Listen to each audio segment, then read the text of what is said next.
Praise the Lord. கர்த்தருடைய பரிசுத்த நாமம் மகிமைப்படுவதாக. இந்த புதிய மாதத்துல உங்களோடு கூட ஆண்டுடைய வார்த்தையை பகிர்ந்து கொள்வதில் நான் ரொம்ப சந்தோஷப்படுறேன். ஒரு அருமையான வாக்குத்தத்தத்தோடு இந்த மாதத்தை கர்த்தர் ஆரம்பிக்கும்படியாக நமக்கு வார்த்தையை கொடுத்திருக்கிறார். ஏசாயா 32வது அதிகாரம் 15வது வசனத்தின் முதல் பகுதி. வனாந்தரத்துல நியாயம் வாசமாயிருக்கும். அல்லேலூயா.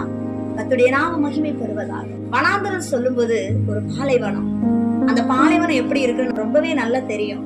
பாலைவனத்துல தண்ணீர் கிடைக்காது, பாலைவனத்துல பிரயாணம் பண்ண முடியாது.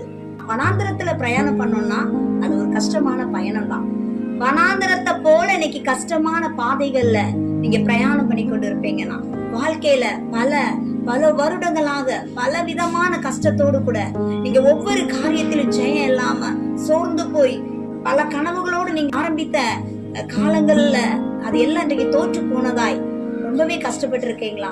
ஆண்டவர் சொல்கிறார் இந்த வார்த்தையின் மூலமாக, வனாந்தரத்துல நியாயம் விசாரிக்கப்படும். இந்த சோதனைக்கு அப்புறமாக ஒரு வளர்ச்சியை கர்த்தர் கொடுக்க போகிறார். இந்த பாடுகளுக்கு பிற்பாடு ஒரு சந்தோஷத்தை வைக்கிறார். இந்த துக்கத்துக்கு பிற்பாடு ஒரு சந்தோஷத்தை கர்த்தர் வைக்கிறாரு.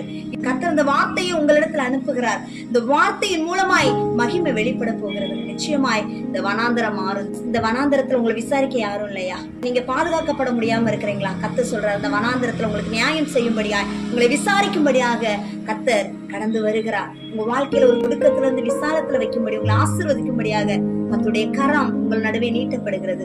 வார்த்தையின்படியே கர்த்தர் ஆசீர்வதிப்பார். God bless you all.